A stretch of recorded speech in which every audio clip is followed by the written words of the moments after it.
Hello and welcome to another episode of Storytime with Stacey.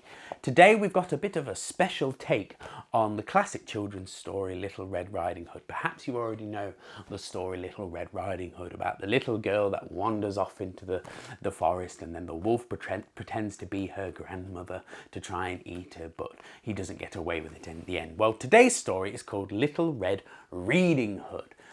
So thank you to Lucy Rowland and Ben Mantle and MacMillan Children's Books, but let's find out why this tale is a bit different to the original, shall we? Little Red Reading Hood. Little Red Reading Hood loved reading books, always curled up inside crannies and nooks. She read in the bathroom, she read on the porch. She read late at night by the light of a torch. Flicking through pages, her little head bowed, dreaming up stories and laughing out loud. But one day her mother said, "What a to-do, Red. This old library book's long overdue.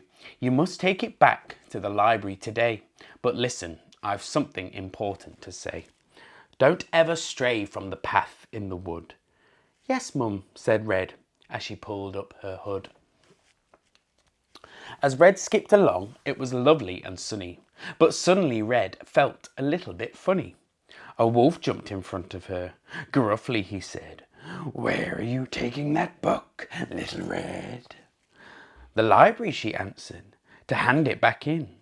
"Oh," said the wolf, and he started to grin. The wolf licked his lips, and he had a good hunch that Little Red Reading Hood might do for lunch. He thought, "She looks tasty, a flavoursome treat, and maybe I'll read her book after I eat."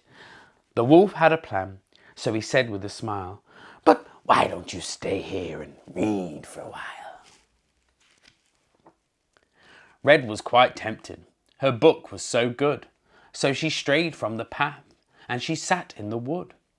10 minutes, she said, as she started to read, and off ran the wolf at a lightning fast speed. Now, books have all sorts of strange magical powers, and that afternoon Red was reading for hours. Meanwhile at the library, what a barbarian! Wolf had tied up Mrs. Jones the librarian. He put on her glasses, her colourful smock, and said to himself, "Red is in for a shock." A few moments later, Red opened the door. "Come in," said the wolf, with a wave of his paw. Little Red Reading Hood put her book down and looked at the wolf with a bit of a frown. "Are you quite well, Mrs. Jones?" she inquired. "You look a bit different today. Are you tired?" Red gasped. What big eyes!" And then Wolf, with a sneer, said, "Yes, all the better for reading, my dear." Red said, "Your ears are hairy as well." "And what," asked young Red, "is that terrible smell?" The wolf ripped his smock off and sprang from his seat. "Enough!" cried the wolf. "Now I'm ready to eat." "You can't eat her up," the librarian blubbered, and with a loud heave she flew out of the cupboard.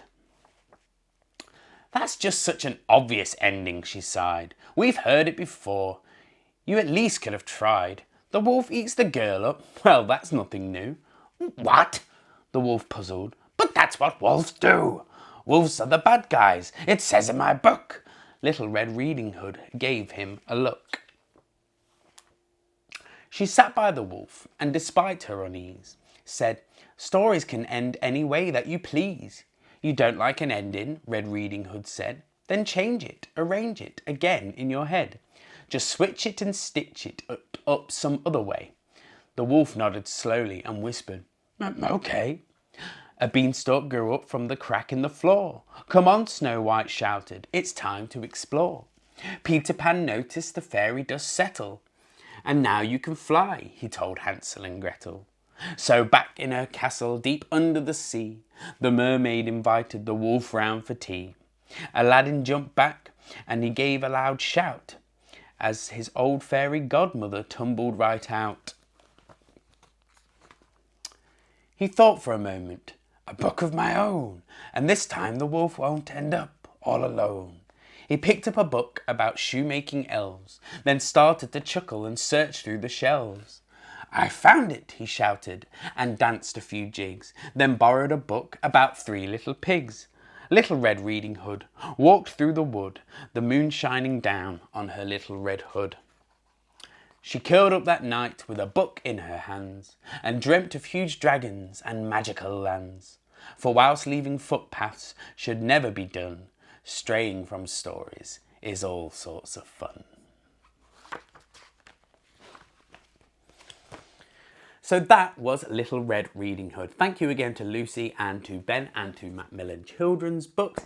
As always, you can get more episodes of Storytime with Stacey every Monday at 11 a.m. and every Friday at 6 p.m. on the Nottingham City Library's Facebook page. But don't forget, all of these stories are available to watch in your own time and in your own at your own pace on our catch-up channel on YouTube, which is called Nottingham City Libraries. Go on there because there's loads of different stories on there for you to catch up on and read. And please do comment and tell us which ones are your favourite, as the more people that engage, the more that these stories get shared with other people.